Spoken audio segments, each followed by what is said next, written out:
Hello, this is Shannon Kleibrink, and you are listening to the Future of Curling Masterclasses presented by Curling Canada, with support from the World Curling Federation's Development Assistance Program.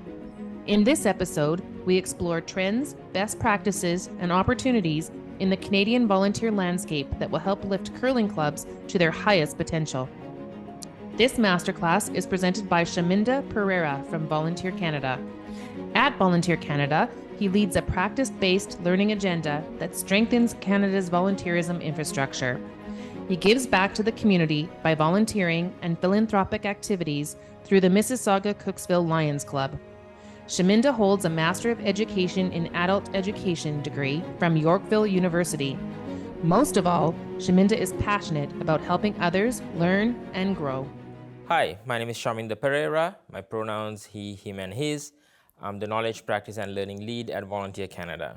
Across the globe, volunteerism as we knew it is changing. Today, we have begun to pay more attention to the different ways people participate in our communities and the different formats of volunteering, such as formal and informal volunteering, micro-volunteering, online volunteering, and skills-based engagement, to highlight a few. Hello, bonjour. My name is Shaminda Perera, and I represent Volunteer Canada. In this video, if you're watching it, or the podcast if you're listening to it, I will explore two key objectives. First, the emerging trends in volunteerism in Canada, and how it is informing community participation. Second, few practical tips to engage volunteers in your clubs, adapting to the changing trends, and to keep volunteers engaged. Pause for a moment over here. I invite you to reflect on how you currently participate in your community. Also reflect on how you and your fellow members participate in your club activities. Try and discover how you participate and why you participate in that way. Note them down, and when you're ready, let's continue. Getting back to what I said before, that people participate in their communities in different ways, I'm going to share how I participate in my community and highlight how I had to make some changes along the way. When the COVID-19 pandemic started during the year 2020, and for almost 2 years thereafter, it forced us to be physically distanced to prevent the spread of the pandemic. I transitioned from working in the office to working from home, and my son, who was in elementary school at the time, had to study from home. We were primarily engaged through video conferencing and collaborative online platforms. Our home front suddenly changed along with our daily routines to avoid noise and distraction during our online engagement. This created an environment where all of us at home had to prioritize and schedule life on a daily basis, something that was never a consideration before. Time, timing, and finding time for ourselves were deciding factors. Before the pandemic, I was engaged in community service initiatives as a member of my local Lions Club, which is a social service club. Club activities took a lot of my volunteer time. In addition, I volunteer for a not-for-profit organization, which is my local volunteer center, participating in a role similar to my professional background. When the mandatory physical distancing protocols were lifted, and as we cautiously started to get back to in-person and social activities, my son and I also picked up extracurricular activities and hobbies, which we continue to be engaged in. Time soon became a quite scarce resource, and my daily schedule was a little chaotic. I knew I had to plan, organize, and refocus before it goes out of control. Since my professional engagements, my son's school and extracurricular activities and hobbies, and the household work could not be compromised, I had to make decisions to prioritize my volunteering activities. I reduced my Lions Club's volunteering engagements, meetings, administrative work, and fundraising activities, which took almost every Wednesday evenings and weekends of the month. They reduced to only participating on Wednesdays in club meetings and administrative work. Meetings and administrative work were long-term volunteer commitments. And I engaged in the club's fundraising initiatives just twice a month, contributing only 2 hours each time. This is referred to as micro-volunteering. With the reduction of volunteer hours, I slightly increased my philanthropic contributions through the Lions Club. I participated in different ways. With my volunteer role at the Volunteer Center, even though it was volunteering online, from engaging in the role almost every weekend, I reduced it to just 2 Mondays per month. This is how I took back control of my schedule. I started to participate in different ways and reprioritizing how I spend my time in volunteering, and volunteered in different formats, meaning balancing long-term commitments and micro-volunteering and in-person volunteering with online volunteering. This situation may be familiar to you. Probably you may have had to make some changes in your daily routine yourself. According to the 2018 General Social Survey on Giving, Volunteering and Participating by Statistics Canada, which we refer to as the GSS-GVP, 79% of people in Canada volunteered, contributing 131 hours on average per person per year. The same survey found that 30% of seniors volunteered for an organization, contributing 226 hours on average. A small group contributing the highest number of hours on average per person. Young persons between the ages of 15 to 24 who volunteered for an organization were over 50%, contributing 86 hours on average. A larger group who is participating in the community. However, due to the COVID-19 pandemic, we started to see a decline in volunteerism. Between formal volunteering, that is volunteering for not-for-profit organizations, which also includes sports and recreational organizations, and informal volunteering, that is self-organized volunteer groups and volunteer roles not coordinated by a not-for-profit organization, we saw a decline in formal volunteering. The reasons were many. People do want to volunteer, yet exasperated by the pandemic, health and safety concerns, and challenges in pathways to volunteering made it a tough effort to bring back volunteerism in organizations to its former glory. In fact, in the 2022 fourth quarter release of the Canadian Survey on Business Conditions by Statistics Canada, 65% of organizations reported that they experienced a shortage of volunteers. Yet, 32% of organizations reported that they were experiencing an increase in demand for services. With these demands, 54% reported a challenge in recruiting and retaining staff. 42% reported an increase in operating expenses. And 73% reported that their operational expenses remained unchanged. Across Canada, Volunteer Canada, local volunteer centers, and capacity building organizations started to study the impacts of COVID-19 on volunteerism, and they all report similar statistics. The impact of these circumstances is that volunteers who remained took on increased workloads, and staff had to fill in for roles that were previously handled by volunteers. Financial challenges of the organizations forced scaled-down operations, staff layoffs, and program closures.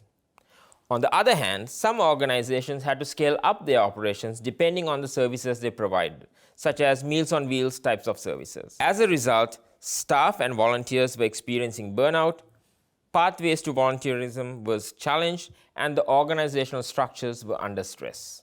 So what does that story tell us about the emerging trends in the volunteerism movement? There is a volunteer crisis with volunteerism decline in the formal volunteerism space. Reasons are many, such as health and safety and personal well-being concerns.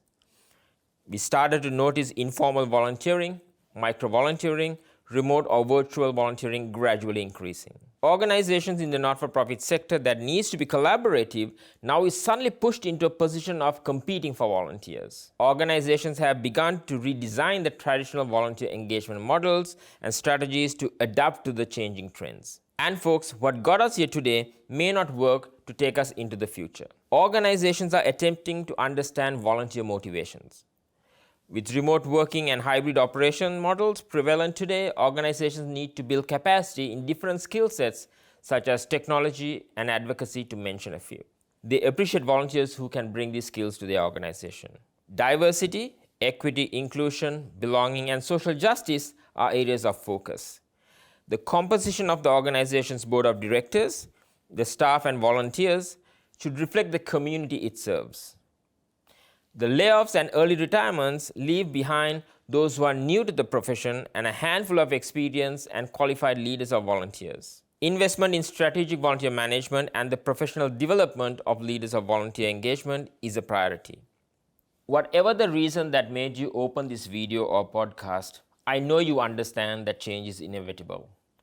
Thank you for taking a step forward in adapting to the changing trends and making volunteer engagement a strategic discussion in your clubs. To help you build a case for volunteer engagement, program planning, and development of diversified fund development strategies, Volunteer Canada, together with our project partners, Imagine Canada, Volunteer Management Professionals of Canada, Association of Fundraising Professionals of Canada, and our technology partner, Aja, launched the Canadian Knowledge Hub for Giving and Volunteering with the generous funding by Employment and Social Development Canada, a department of the Government of Canada. The Knowledge Hub is a data portal with a vision of enabling access to as much as possible data initiatives through the portal related to volunteerism and giving.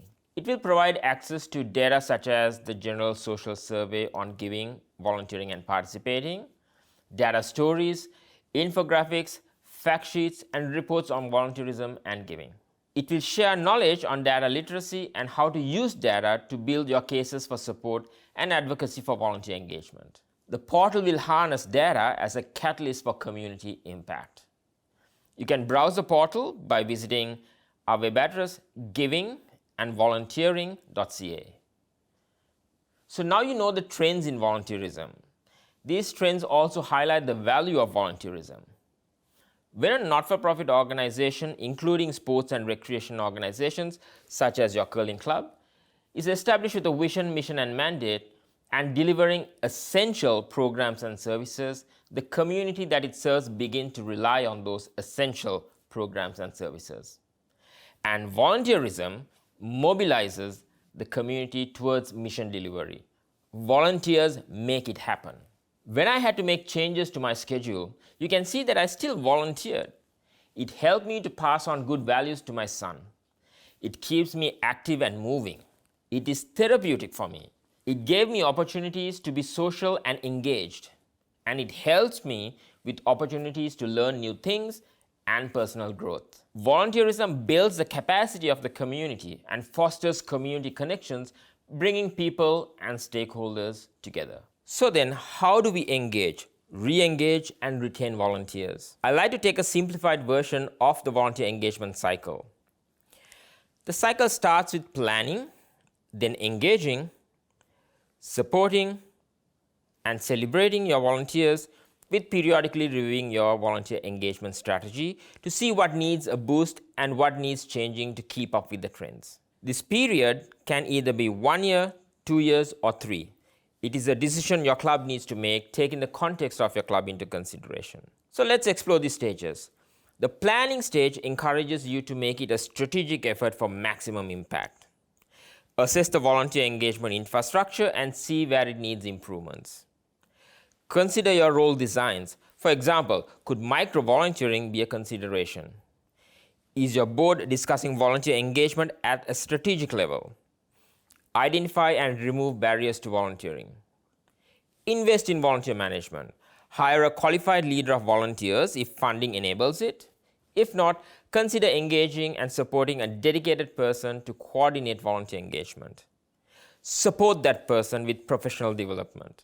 Many local volunteer centers have the expertise and services to provide you with professional development. Connect with them and have a conversation. At the engagement stage, make it an organized effort. It builds credibility and drives impact.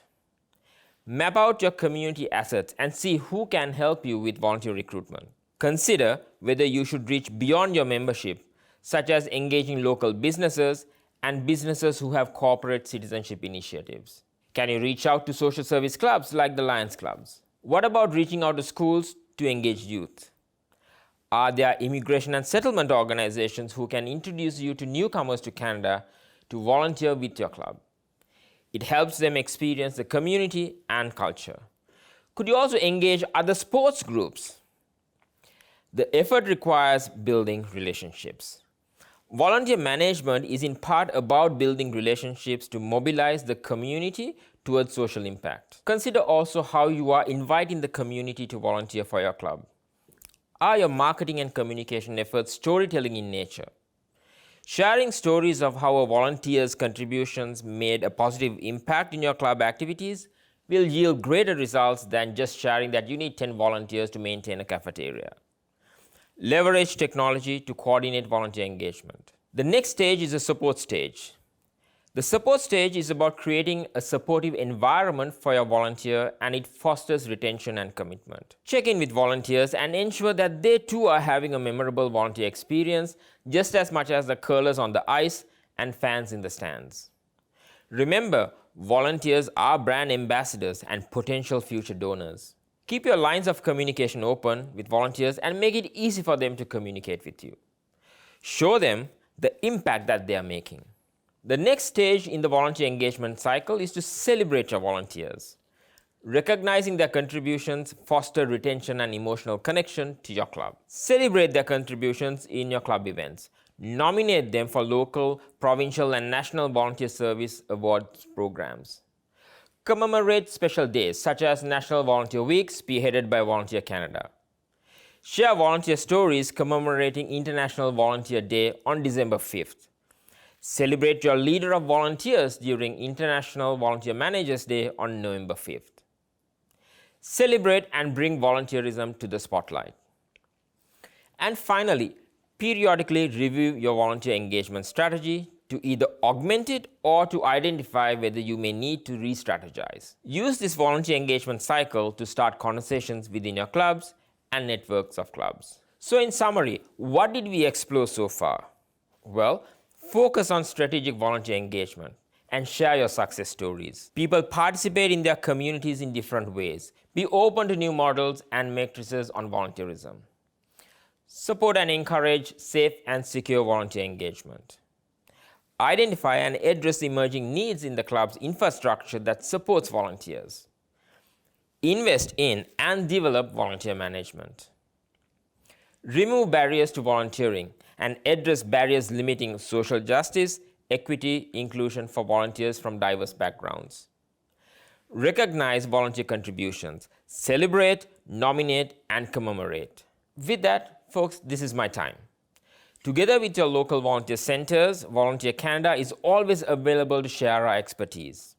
We wish you all success as you build a strategic volunteer engagement effort. Thank you. Merci.